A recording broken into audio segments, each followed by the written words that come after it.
आज कुरा गरौँ हामी ब्रेस्ट फिडिङको बारेमा हैन। ब्रेस्ट फिडिङ कति बेला गराउने, कहिलेसम्म गराउने भन्ने विषयमा चाहिँ हामीले चाहिँ बच्चा जन्मिसके पछाडि चाहिँ जन्मेको 1 घण्टाभित्रमा चाहिँ आमाको दुध चुसाउनु पर्यो। हजुरको चाहे अपरेसन गरेको होस्, चाहे नर्मल डेलिभरी भएको होस् हैन, हजुरसँग यदि कोही जाँदै हुनुहुन्छ भने उहाँलाई हजुरले भन्नु पर्यो कि मेरो बच्चा जन्मिसके पछाडि चाहिँ मेरै दुध चुसाउनु है भनेर भन्नु पर्यो 1 घण्टाभित्रमा। जसमा चाहिँ जसलाई चाहिँ हामी बिगौती दुध भनेर भनिन्छ, अर्थात् कोलेस्ट्रोल मिल्क भनेर भन्छौँ। यसमा चाहिँ डिफ्रेन्ट एन्टिबोडिजहरू हुन्छ जसले चाहिँ बच्चाको रोगसँग लड्ने रोधात्मक क्षमतालाई बढाउँछ।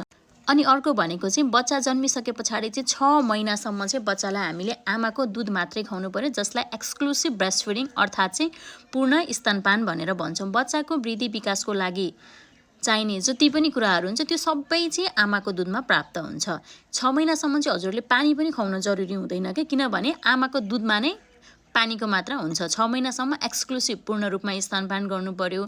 अनि त्यस पछाडि भनेको हामीले पास्नी गर्न सुरु गर्छौँ। त्यस पछाडि बच्चालाई सोलिड फुड स्टार्ट गराउँछौँ। र कहिलेसम्म आमाको दुध चुसाउने भन्दाखेरि चाहिँ बच्चा 2 वर्ष हुन्जेलसम्म चाहिँ हामीले सोलिड फुड सँगसँगै अरू खाना सँगसँगै चाहिँ आमाको दुध पनि चुसाउनु पर्यो। मेन भनेको हामीले 3 वटा कुराहरूलाई चाहिँ एकदमै धेरै ख्याल गर्नुपर्छ। एउटा भनेको बच्चा जन्मेको 1 घण्टाभित्र आमाको दुध चुसाउने, अर्को भनेको चाहिँ 6 महिनासम्म एक्सक्लुसिभ ब्रेस्ट फिडिङ गराउनु पर्यो, अर्को भनेको एक्सटेन्डेड ब्रेस्ट फिड भनेको चाहिँ बच्चा चाहिँ 2 वर्ष हुन्जेलसम्म चाहिँ आमाको दुध खुवाउनु पर्यो अरू खाना सँगसँगै।